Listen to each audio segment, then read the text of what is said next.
Hey YouTube, it's Sean, Griffin RC Planes. Happy weekend to everybody. I sure hope everybody had a good week. Couple things real quick. First, update on the TimberX Night. I got an email back from them today and I haven't read it yet. However, opened up the mailbox and there was like a postcard size envelope with my name and address on the front and then no return address or no stamp or anything on the front. And I immediately just thought junk, you know. But then I flipped it over and it had the Horizon Hobby logo on the back. They sent me a thank you card for letting them repair the night timber. And actually they sent me another one. And a couple cool stickers. Spectrum and an E-Flight sticker. And then $10 off your next $25 purchase. So I thought that was just a real cool touch. Pretty nice of them. My last video I flew the Beaver a little bit and I got several comments, people asking about the hinges in the rudder and then also the servo. You know, people were asking how are they holding up. Well, I've never flown the Beaver with the stock factory hinges in the rudder or the elevator. I put in pinned hinges, and I'll show you guys that here in a second. But the pinned hinges have worked out great ever since I've installed them.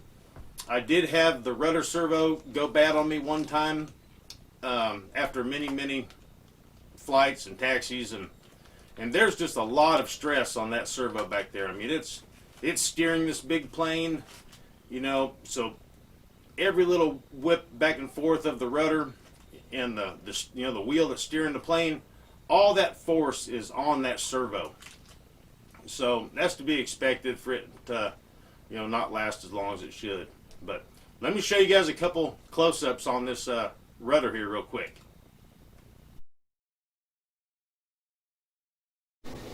If you want to win this jet, all you have to do is subscribe, click the notification bell and the like button. Then check back with me from time to time and see my new videos.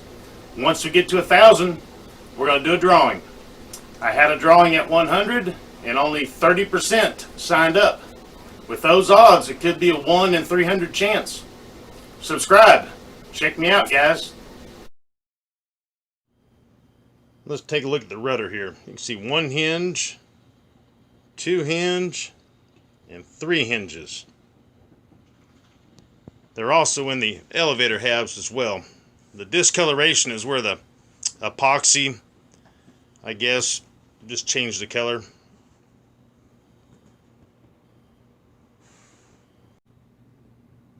Here's a representation of a control surface on one of our planes.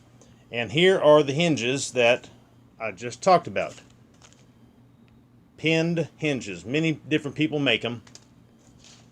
Right here. And this piece of cardboard here, like I just said, is a representation of our control surfaces. Alright? And what's typical on a lot of our favorite planes is what they call a pinched hinge. A decal or a big clear piece of tape is between the two surfaces, right? And that seems to work great, you know, and last quite a while. But, you know, just part of the hobby, and half of the fun is fiddling with them, in my opinion. So, why not put some hinges in them? So what I did to the Beaver and the Pits and several others, I just cut the pinched hinge, right? Maybe, there we go. And then I carefully lined up everything, you know, taking way more time than I'm doing now. And in the control surface, I cut out a slot just like that, and put the hinge in. All right. You know, and then I made sure I had it all lined up, and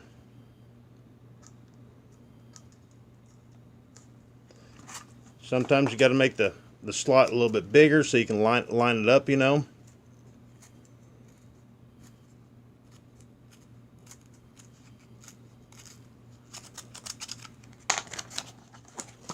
Just like so. And that's how I put them in. And then I made sure that, you know, the control surface moved just like it was supposed to. And then I mixed up some 2-part epoxy. And there's a special technique. And the special technique tip is something like this. Or some chapstick. Actually works the best.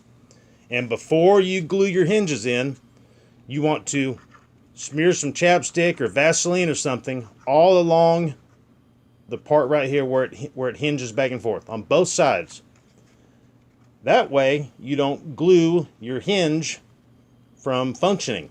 All right, so I fold them in half like that, and I take chapstick and smear it on both sides right around the pinned hinge. All right, then I'm whipping up my 2-part epoxy, and I'm putting it inside the hole with a little toothpick or whatever that you can get it down in there with.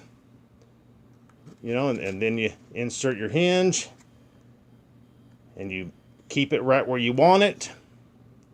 Let this half, you know, harden, dry, and then whip up your other batch and put the two together.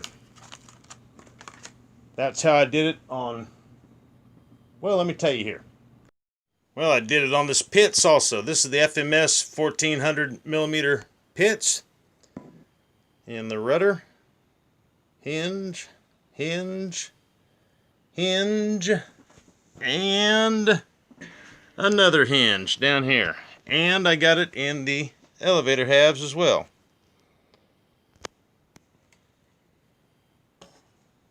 Hinge, hinge, and hinge. There's our FMS Avanti. We're almost to 1,000. Okay, well that's all I got for this one. I hope that helps somebody out or gives you guys just a little bit of entertainment. Hey, we're over the 800 mark in the subscribers, and I just can't say thank you enough, guys. That's really making my day. I've got a lot going on right now with assuming the responsibility of taking care of my mom. You know, I guess the times have swapped. You know, she raised me and took care of me, and now it's time for me to do that for her. So I've got a lot on my plate, and to check on YouTube every now and then and see the subscriber count go up, that's just fantastic. We are pretty close to somebody winning this FMS Avanti right above me. I can't wait for that, for the day we do that drawing. It's going to be cool. But all right, guys, hey, if you haven't subscribed, please do. And ring this bell so you'll be notified of my next videos. And until next time, you'll see me here. Oh, yeah. Yep. You got to hit that. Like that.